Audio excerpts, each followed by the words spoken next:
começar aqui as perguntas ao pastor Natanael Rinaldi a respeito do sábado. Pastor Natanael Rinaldi, como é mesmo essa questão de orações e jejuns serem cerimônias? Poderia explicar melhor esse raciocínio?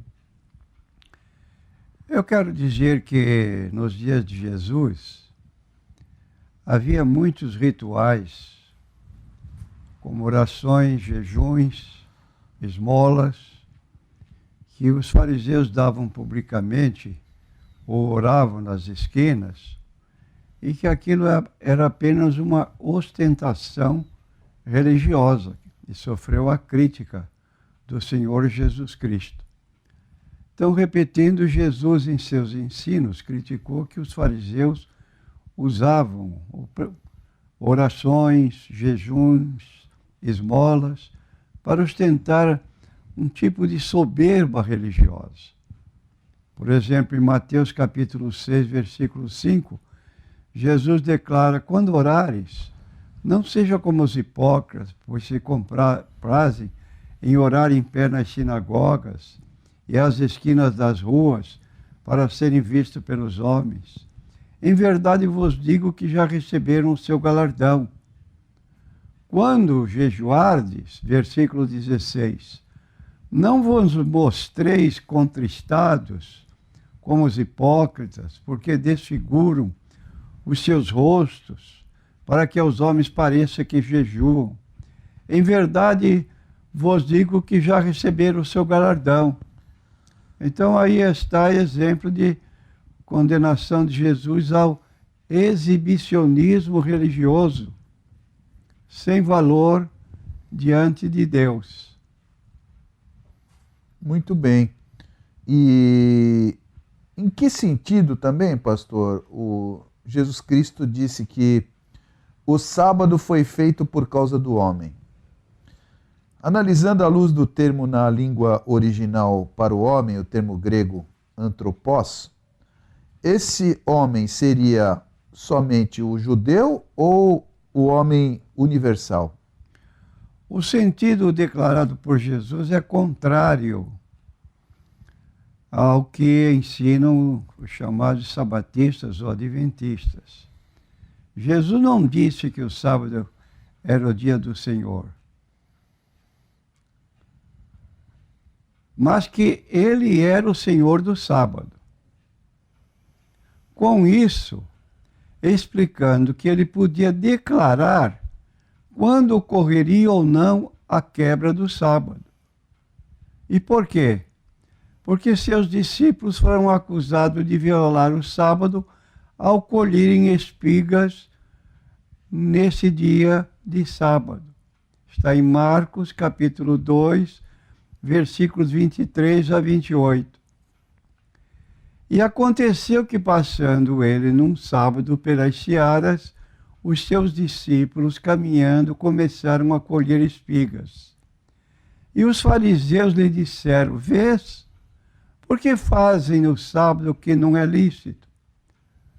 Mas Jesus disse-lhes: nunca lestes o que fez Davi, quando estava em necessidade e teve fome?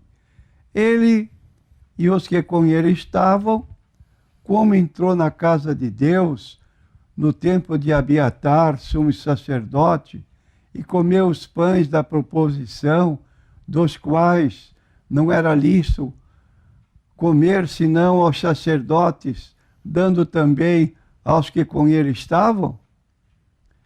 E disse-lhes: o sábado foi feito por causa do homem, não o homem por causa do sábado. Assim o Filho do Homem até do sábado é Senhor. Então, essa parte de citar apenas o primeiro texto, no versículo 27, e omitir o segundo, é uma forma errada de comunicação. Assim o Filho do Homem até do sábado é Senhor. Na passagem paralela de Mateus capítulo 12, versículos 5 a 8, lemos: ou não tendes lido na lei palavras de Jesus, que aos sábados os sacerdotes no templo violam o sábado e ficam sem culpa? Então Jesus estava lembrando aos fariseus que eles estavam esquecendo de que se o sábado fosse realmente um preceito moral, os sacerdotes estariam no templo violando o sábado. Mas, ao contrário do que pensavam os judeus, os sacerdotes no templo propositadamente, autorizadamente, transgrediam o sábado nos seus trabalhos sacerdotais e ficavam sem culpa. E aí Jesus conclui: pois eu vos digo que aqui está quem é maior do que o templo. Mas se vós soubesseis o que significa misericórdia quero e não sacrifício, não condenaríeis os inocentes, porque o Filho do Homem até do sábado é Senhor. Então, repetindo aqui Jesus, ele está dizendo que ele é o Senhor do sábado. Com tal colocação, ele se mostra com uma autoridade maior para dizer se é pecado determinada prática ou não. E qual foi o veredito de Jesus no caso? Como Senhor do sábado, diante da acusação dos fariseus de que seus discípulos ou estavam violando a guarda do sábado, declarou seus discípulos inocentes da acusação. Mas se vós soubesseis o que significa misericórdia quero e não sacrifício, não condenaríeis os inocentes. E nós dizemos sim, inocentes da acusação de violarem o sábado, colhendo espigas nesse dia, como o Senhor do sábado, como Jesus considera os que trabalham no sábado? Inocentes. E não esqueçamos que Jesus é maior do que o sábado. Então aí está uma posição que às vezes a leitura não é entendida e se dá um tipo de explicação incoerente para sustentar a necessidade de guardarmos os sábados nos nossos dias, como age este grupo da Igreja Adventista do Sétimo Dia. Muito bem, você está ouvindo, está sintonizado com o programa Consultando a Bíblia, com o pastor Natanael Rinaldi. Você pode ligar e participar. 3307-4429 é o telefone aqui do Consultando a Bíblia. A irmã Regina Blanco está aqui aguardando a sua ligação. E se Jesus, pastor, aqui em seguida, essas perguntas sobre o sábado, quis ensinar a ver graus de violabilidade do sábado, por que então isso depois não se refletiu na atitude das mulheres que o serviam e nem passou pela mente do apóstolo Lucas ao relatar o episódio da observância do sábado por essas mulheres 30 anos depois? Não vejo qualquer problema no registro de Lucas, considerando que não foi só com relação ao sábado que Lucas registrou o feito das mulheres. Porque esse exemplo de Lucas, 30 anos depois, estar mostrando que as mulheres observaram o sábado, em Lucas capítulo 2, versículos 6 a 24, nós lemos preceitos cumpridos por Jesus. E aconteceu que, estando eles ali, se cumpriram os dias em que ela havia de dar à luz. E deu à luz a seu filho primogênito. Eu estou aqui mencionando que Maria estava dando à luz ao seu filho Jesus, conforme o anjo Gabriel a informou, e deitou numa manjedoura porque não havia lugar para eles na estalagem. E quando os 8 dias foram cumpridos, por circuncidar o menino, foi-lhe dado o nome de Jesus, que pelo anjo lhe fora posto antes de ser concebido. E cumprindo-se os dias da purificação dela, segundo a lei de Moisés, o levaram a Jerusalém para o apresentarem ao Senhor, segundo está escrito na lei do Senhor. Todo macho primogênito será consagrado ao Senhor. E para darem a oferta segundo o disposto na lei do Senhor, um par de rolas ou 2 pombinhos. Tudo isso Lucas registrou cerca de 30 anos depois, e não vejo por que os nossos amigos adventistas não são coerentes e por que não observam tais preceitos da lei que procuram obedecer. Seria o caso. Jesus, por exemplo, foi circuncidado. Praticam a circuncisão, porventura, porque fazem questão de dizer que Jesus guardou o sábado. 30 anos depois, citando o caso das mulheres. Mas 30 anos depois, Jesus também foi circuncidado e não vejo ninguém se circuncidar em obediência à lei, destes que hoje querem observar o sábado.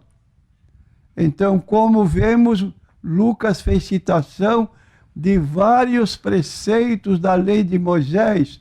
Por exemplo, Levítico 12, 1 a 8, circuncisão de Jesus, e mais ainda, Jesus ofereceu sacrifícios ordenados pela lei e mais outras coisas que faziam parte da lei que Jesus simplesmente participou, mas ninguém reclama. Ora, se Jesus participou da circuncisão, por que eu não devo também participar, como fazem com o sábado? Pastor, se existe realmente níveis de violabilidade do sábado, onde eles estão definidos claramente? Porventura, os nossos amigos adventistas se lembram de circuncidar seus filhos, seguindo o exemplo de Jesus? E mais ainda, como dissemos em Lucas 2, 39, 41, e quando acabaram de cumprir tudo segundo a lei do Senhor, voltaram a Galiléia, para a sua cidade de Nazaré, e o menino crescia e se fortalecia em espírito, cheio de sabedoria, a graça de Deus estava sobre ele. Ora, todos os anos iam seus pais a Jerusalém à festa da Páscoa.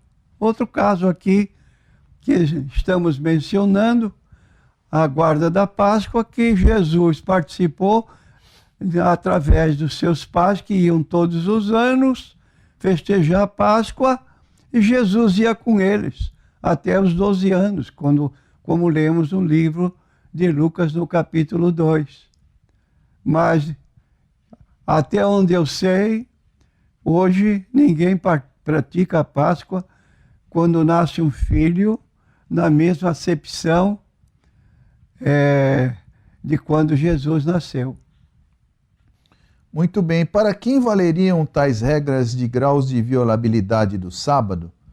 Só para os discípulos? Por que Jesus, não transmitiu tais ensinamentos para as multidões? Porque foram bem poucos os que ficaram sabendo dessas novas regras legais. Se não existem graus de violabilidade do sábado, por que será que os adventistas dividiram a lei de Deus, também chamada lei de Moisés, com 613 mandamentos, ensinando que os 10 mandamentos constituem a lei moral e os 603 mandamentos restantes, a lei cerimonial e abolidas? Perguntamos por que Jesus considerou os 2 grandes mandamentos maiores que os demais e não mencionou o sábado como tal. Porque lemos na Bíblia que chegou-se um doutor da lei e perguntou: qual é o grande mandamento na lei? A resposta de Jesus foi pronta: amarás o Senhor teu Deus de todo o teu coração, de toda a tua alma, de todo o teu entendimento. Citou o preceito fora do decálogo. E ele perguntou, o doutor da lei: e o segundo em importância? Jesus disse: amarás o teu próximo como a ti mesmo. Citou um preceito da lei chamada cerimonial, que está no livro de Levítico, capítulo 19, versículo 18. Ora, o livro está mostrando um preceito fora do decálogo. E Jesus disse que estes 2 eram maiores. Com quem nós ficamos? É claro que vamos ficar com a ordem de Jesus. E aí a pergunta: e por que os adventistas, sabendo disso, eles fazem ao contrário? Porque o adventista tem duas fontes de autoridade religiosa. Você talvez estranhe. Sim, eles têm 2 fontes de autoridade religiosa. A primeira e maior é Ellen Good White, que ensinou que a guarda do sábado implica em salvação eterna. Quando o apóstolo declarou que temia pela salvação dos que observavam dias para a sua salvação, como lemos em Gálatas 4, 9 a 11, mas agora conhecendo a Deus, ou antes sendo conhecido de Deus, como tornais outra vez a esses rudimentos fracos e pobres, os quais de novo quereis servir? E no versículo 10 deste capítulo 4 de Gálatas, ele diz: guardais dias, sábados, semanais, meses, luas novas mensais, tempos e anos, dias de festas anuais. Qual é a conclusão que o apóstolo mencionou? Ellen White disse que a guarda do sábado implica a salvação. Paulo, ao contrário, no versículo 11 declara: receio de vós que não haja trabalhado em vão para convosco. Então ele estava dizendo que a guarda de tais preceitos não implicava em qualquer coisa que pudesse fazer alguém perder a salvação. Pelo contrário, não passavam de preceitos cerimoniais e, consequentemente, abolidos. Então, tais preceitos foram abolidos e não constituem obrigações para o cristão, a não ser para os judaizantes. Muito bem. Ainda nessa linha de perguntas sobre o sábado,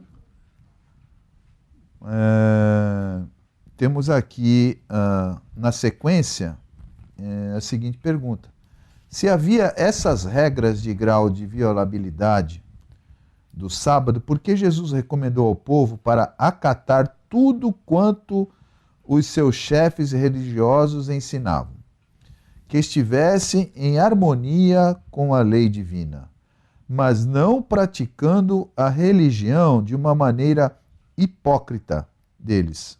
Ora, eles não ensinavam nada de graus de violabilidade do sábado. Então aí está essa questão de violabilidade do sábado, como tendo mais valor que os demais preceitos, na condição que o próprio doutor da lei perguntou para Jesus. Se não havia esses graus de violabilidade, por que então os sacerdotes podiam violar o sábado no templo e ficar sem culpa? Aí é uma pergunta importante. Tem grau de violabilidade? Por exemplo, que grau é esse? A que ponto poderia chegar uma pessoa que quebrasse o sábado? Nós sabemos pela lei, em Números 15, que um homem foi encontrado colhendo gravetos para fazer fogo para preparar seu alimento. Mas a ordem foi específica, matar. Então havia esse problema. E como aqui diz a palavra de Jesus Cristo, contrariando o preceito da própria lei de Moisés, se não havia grau de violabilidade, por que então os sacerdotes podiam violar o sábado, o templo, e ficar sem culpa? Quer dizer, não tinham culpa nenhuma. Agora, escute só. Os sacerdotes no templo podiam matar e ficar sem culpa? Não. Não podiam. Podiam adulterar e ficar sem culpa? Também não. Podiam cobiçar a mulher do próximo e ficar sem culpa? Também não. Finalmente, 9 mandamentos do decálogo tinham grau de inviolabilidade. Eram considerados preceitos morais e constituíam crime e praticá-lo em qualquer lugar, inclusive nos templos. Entretanto, podiam violar o sábado no templo e ficar sem culpa. E não devemos esquecer que Jesus é e era o Senhor do sábado e podia declarar o grau de culpabilidade da transgressão de um preceito. Não o fez acerca do sábado e ainda declarou inocente os seus discípulos por violá-lo.